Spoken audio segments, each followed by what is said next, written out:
বর্তমান যে অবস্থা রয়েছে সেটি এই মাস পুরোটাই চলবে তারা যেটি বলছেন। তবে যেটি জানিয়েছেন যে 25 তারিখ পরে হালকা বৃষ্টিপাত হতে পারে, সেখানে হয়তো যখন বৃষ্টিপাত হবে এতে কিছুটা স্বস্তি হয়তো হবে, তবে এতে যে একেবারেই তাপমাত্রা কমে যাবে বিষয়টি এরকম নয়। আপনি জানেন যে এরই মধ্যে বলা হচ্ছে যে 40 থেকে 44 ডিগ্রি পর্যন্ত তাপমাত্রা দেশের কোনো কোনো জেলায় হতে পারে, এমনটি পূর্বাভাস কিন্তু আবহাওয়া অফিস এর মধ্যে দিচ্ছে। অর্থাৎ তাপমাত্রার যে তীব্রতা সেটি আরও বাড়ার সম্ভাবনা রয়েছে। আসলে রাজধানীতে এই তাপমাত্রাটি যেভাবে বাড়ছে এর একটি বড় কারণ হিসেবে আপনি জানেন যে অনুভূতিটা বেশি হচ্ছে, সেটি হলো যে গাছপালা অনেকটাই কম, জলাশয় নেই। এই কারণে কিন্তু যে পরিমাণ তাপমাত্রা রয়েছে তার চেয়ে বেশি অনুভূত হচ্ছে। যেটি বলা হচ্ছে যে গাছপালা লাগালেই যে আসলে তাপমাত্রা কমে যাবে বিষয়টা কিন্তু এমনও নয়। হয়তো সেখানে শীতলতার অর্থাৎ মানুষ কিছুটা স্বস্তি পাবে, তবে তাপমাত্রা কিন্তু এই এপ্রিল মাসে এরকম বাড়তে থাকবে। এটি একটি বড় কারণ, সেটি হলো যে যেটি বারবার বলা হচ্ছে যে জলবায়ুর পরিবর্তন, এটি একটি বড় কারণ হিসেবে কিন্তু এখন হয়ে দাঁড়িয়েছে। আপনি জানেন যে এরই মধ্যে সারা পৃথিবীতে যে প্রায় 1.1 ডিগ্রি সেলসিয়াস তাপমাত্রা কিন্তু বেড়ে গেছে।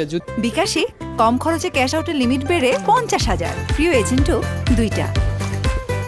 যদিও প্যারিস চুক্তি যেটি রয়েছে সেখানে 1.5 ডিগ্রি সেলসিয়াসের বেশি বাড়ানো যাবে না এমন কথা থাকলেও সেটি কিন্তু ধরে রাখা সম্ভব হচ্ছে না।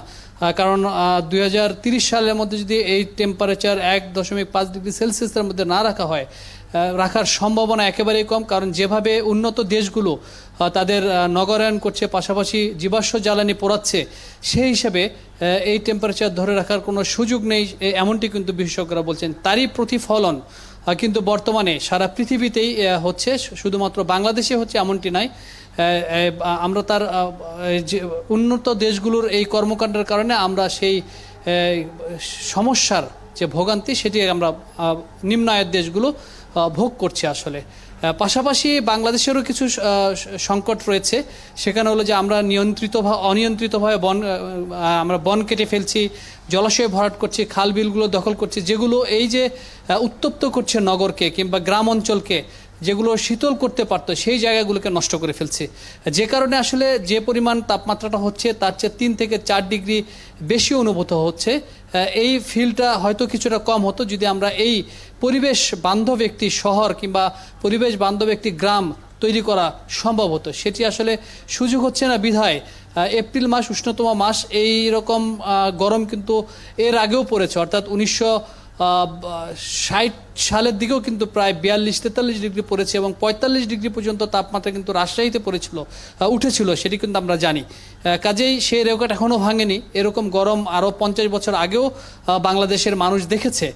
সব কিছু মিলে আসলে শুধুমাত্র মানুষের যে কর্মকাণ্ড, এই কর্মকাণ্ড যদি নিয়ন্ত্রণ করা না যায় তাহলে যে পরিমাণ যেভাবে তাপমাত্রা বাড়ছে এই তাপমাত্রা আরও বাড়বে। কিন্তু এখান থেকে রক্ষা করার জন্য যে ব্যবস্থাপনা, সেই ব্যবস্থাপনা যদি ঠিক করা না যায়, শীতল করার ব্যবস্থাপনা যদি ঠিক করা না যায়, তাহলে আসলে টিকে থাকা খুব কঠিন হবে। অনেক ধন্যবাদ হাবিব, বেশ কিছু তথ্য আমরা জানছিলাম।